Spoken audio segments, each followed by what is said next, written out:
Need for Speed Underground is a game that came out a little bit after the Fast and the Furious movie. Now, this, although EA doesn't admit it, drew a lot of inspiration from that film. And that includes street racing culture, tuner cars, and nighttime driving. Now, racing games have never been my strong suit, but I told myself that when I got into really playing through my collection of PS2 games that I was going to try everything, and damn it, here I am. I'm giving it an attempt, and I'm good at games. Like, I'm good at video games, just not racing games.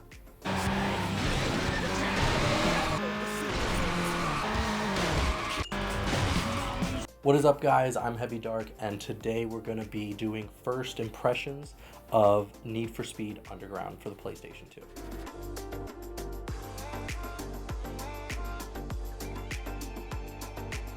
So, this was quite the experience. From losing control of my car, crashing, spinning out of control, scraping against the side, like everything went wrong. It was very difficult for me, but I persevered at least through the first couple races just so that I could get a taste of what it's all about and see if it's something that I would enjoy. So this is going to be kind of a determination of whether I'm going to pursue it and try and finish it, or maybe I should just give it a pass. So when I started the first race that I came to, I think you were given an almost fully upgraded car. It handled really nicely, the speed was good, it shifted well, it handled well, but I mean, I was still crashing, I was still scraping against the side, I was still not very good, and it took me a very long time to beat it. And that kind of leads to one of the first things that I saw that was a little annoying was there is no reward for getting second, third, fourth. You have to get first.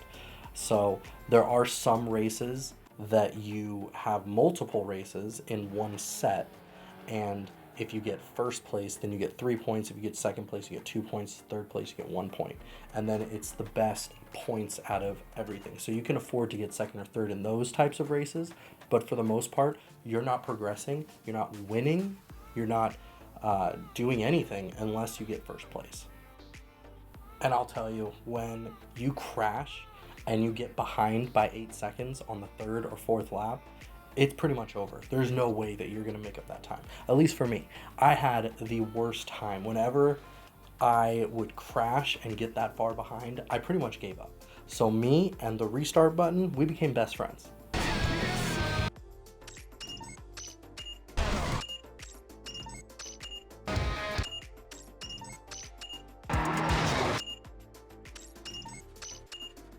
Completing races gets you money, and the money you can use to buy upgrades.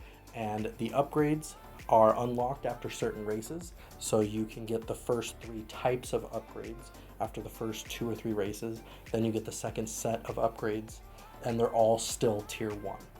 And that brings me to the second thing that I noticed that was a little bit odd, and that is the upgrades, at least from the small beginning that I started at, all seem to be linear. And what I mean by that is, let's just say you're upgrading tires. If you get the tier 1 upgrade, it will give you like 5 different brands of tires that you can put on there. But the stats don't change based on which one you put on. The same goes for the tuning, the same goes for, weight reduction or whatever it is. It didn't seem to make a difference. So there was no trade-off, which, I can see the good side and I can see the bad side of it. The good side is it's very linear, right? So you don't have to think about it. You don't have to, well, am I going to give up this to get this? No, I've unlocked this, I can purchase it, I get it, the car's better, just generically better. The other bad side, or the downside, I guess, of it would be the customization is not really like giving up something to gain something. You don't really have to make a decision. So you can't put all of your stats into handling or speed and giving up, acceleration or something like that in order to fit what you want your car to do. You just unlock it, buy it, slap it on, move on to the next race. Another thing that was aggravating was the nighttime traffic. And I get it. It's supposed to feel like a city.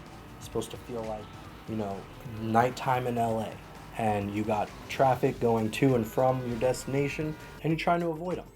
But it is so frustrating when you're doing everything right and you come around a corner that you can't see around and then just smack into something. And the camera goes in slow-mo, so it really emphasizes the fact that you messed up, and it's such a bad feeling to have everything going right and still mess up based on something that you couldn't even see ahead of you.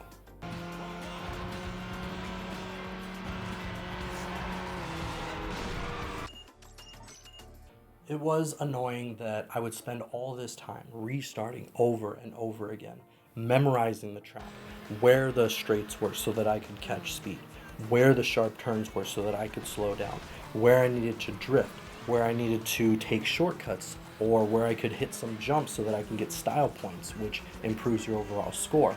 I would do everything right just to have freaking Joe Blow going on the right side of the lane at the correct speed, and I just smack into him at 150 miles an hour and just blow the whole entire race. I'm just out here trying to have some fun, make a little cash so that I can make my car go a little bit faster. One thing that I'll give it credit for is the taste in music. Now, me personally, I like a little bit of hip hop, very specific genres, but I do like punk, heavy metal, screamo, stuff like that. And although it didn't have heavy metal or screamo in there, there was a couple of punk songs, a couple of hard rock songs that I definitely appreciated being sprinkled in there. I believe the track listing was 26 or 28 different tracks, and there's hip hop, there's electronic drum and bass, there's rock, there's punk, and then there's just some generic songs. I don't know what genre it is, but it's got a good variety. Now, the thing is that 26 songs, it sounds like a lot, but it's really not. Especially when you're restarting as much as I was, is you would hear the same songs over and over and over, and it would get frustrating. But I'll tell you, when you are in the zone and you are just careening down the road at 100 plus miles an hour, and then that song hits and it's at that one sweet spot that just gets your blood pumping, it's a good feeling, and it really adds to the aesthetic that I haven't experienced in any other type of game. It does have drag racing, timed racing, the best of four, like I was saying, with the points. There's a lot of different things, so it's not just generic, point A to point B 8 times and you're done. So there's a little bit of variety there.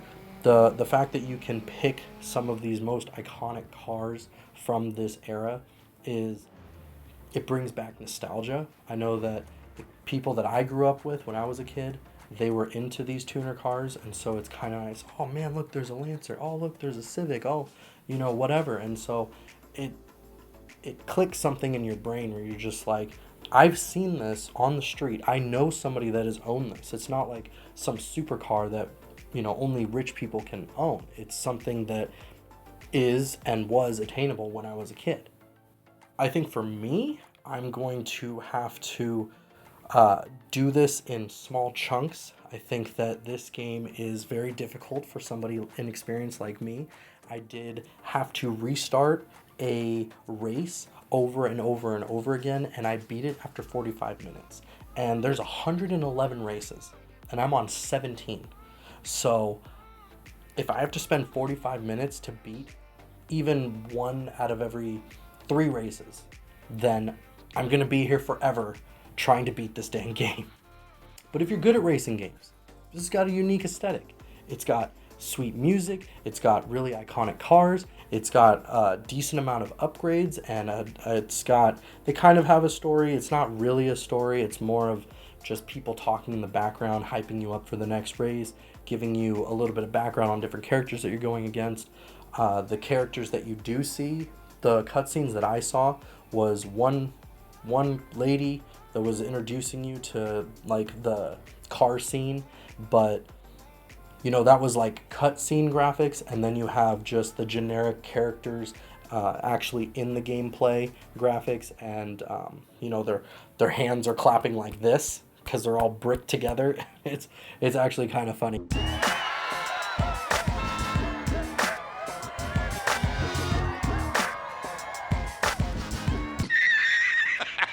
a recommendation.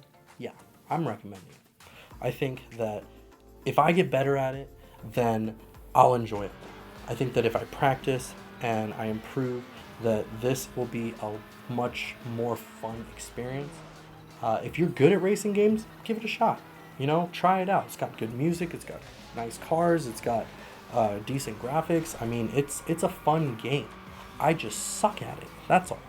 So, I think for 15 bucks, this is definitely going to give you a good amount of entertainment. It's decently long if you suck like me, but who knows? Maybe you can beat it in a couple hours. I don't know. But definitely something that I think that you should pick up for the price. I'm Heavy Dark, and I wanted to say that we just hit 30 subs this week. And every time I check the app and see that that number goes up by one, it is such a good feeling.